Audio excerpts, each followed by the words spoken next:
বাবাই, অনেকক্ষণ তো হলো গেম খেলছিস, যা না একটুখানি বাজার করে নিয়ে আয়। ঘরে সব সবজি শেষ হয়ে গেছে। আর আমি এখনই গেম খেলতে বসলাম, তুমি যাও না, নিয়ে আসো, যা পারো তাই নিয়ে আসো। হ্যাঁ, আমি যাব? আমার শরীরটা খুব খারাপ, বুকের ব্যথাটাও একটু বেড়েছে। ঠিক আছে, তুই যাবি না যখন আমিই যাই, আর কি করব। বাবারে, এক ব্যাগ বাজার হয়েছে। হ্যাঁ, ছেলেটা এখনো গেম খেলছে। আমি বাজার করে নিয়ে চলে এলাম, তাও ছেলেটা এখনো গেম খেলছে। সবই আমার কপাল। বাবাই, বাসন কাটা একটু মেজে দে না, আমার শরীরটা খুব খারাপ লাগছে, মাথাটা ঘুরছে খুব। আমি গেম খেলতে বসলেই তোমাকে সব কাজ করতে বলতে হয় নাকি আমাকে? আমি পারবো না ওইসব কাজ, ওইসব কাজ মেয়েদের কাজ। আর তুমি আমাকে কেন বলো সারাদিন ওইসব করতে? আমি পারবো না, তুমি করো। হ্যাঁ, পারবি না? ঠিক আছে, আমি যাই। আমাকে দেখলেই খালি মা সারাদিন কাজে বলে। এখানে আমি বসবো না, বেলকনিতে গিয়ে বসি। এবার বারান্দায় এসে ভালো করে বসলাম, এখানে মা আর ডিস্টার্ব করবে না। হ্যালো, গেমে অনলাইন আয়, এখানে মা আমাদের ডিস্টার্ব করবে না, বারান্দায় এসে বসেছে। আচ্ছা ঠিক আছে। খেলতে থাক।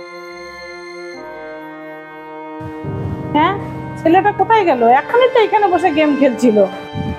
এখানে মোবাইলটা। বাবাই, বাবাই, তারাও দিচ্ছে না, কোথায় যেতে পারে? দেখি তো একটু ফোন করে। হ্যাঁ, মা এখন কেন ফোন করছে? এখানেও আমাকে শান্তি করে খেলতে দেবে না। হ্যালো, কি বলছো বলো। এখানে আয় না, দেখ কি সুন্দর একটা সিরিয়াল হবে, এখনই চালাবো। খুব সুন্দর লাগবে তোর, আয়, আমরা বসে বসে দেখি, আয়। না না, আমি এখন যেতে পারবো না, আমি এখন এখানে বসে গেম খেলছি, আমাকে একটু শান্তি করে গেম খেলতে দাও।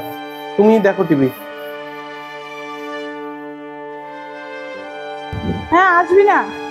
ঠিক আছে, আমি একাই দেখি, আর কি করবো।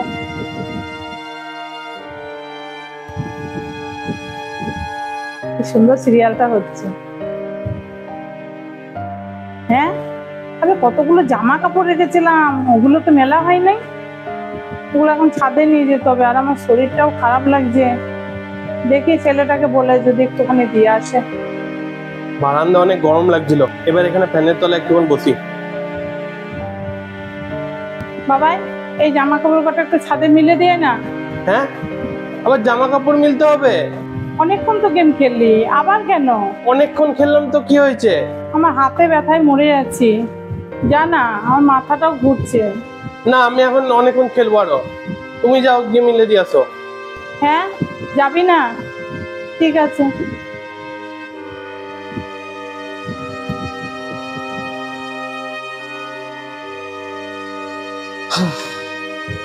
অনেকক্ষণ খেললাম। মা, 8 ঘন্টা হয়ে গেলো, এখনো কোথাও মাকে দেখতে পাচ্ছি না। মা তো অনেকক্ষণ আগে জামা কাপড় মিলতে গেছিল। কি জানে মায়ের কি হলো, মায়ের কিছু হয়ে যায়নি তো? গিয়ে দেখি তো। হ্যাঁ, বালতিটা তো ওখানে পড়ে আছে, মা কোথায়? হ্যাঁ, মা ওখানে পড়ে আছে অজ্ঞান হয়ে। মায়ের কি হলো? ওই দেখি তো। হ্যাঁ, মায়ের কি হলো? মা, ও মা, মা সাড়া দিচ্ছে না কেন?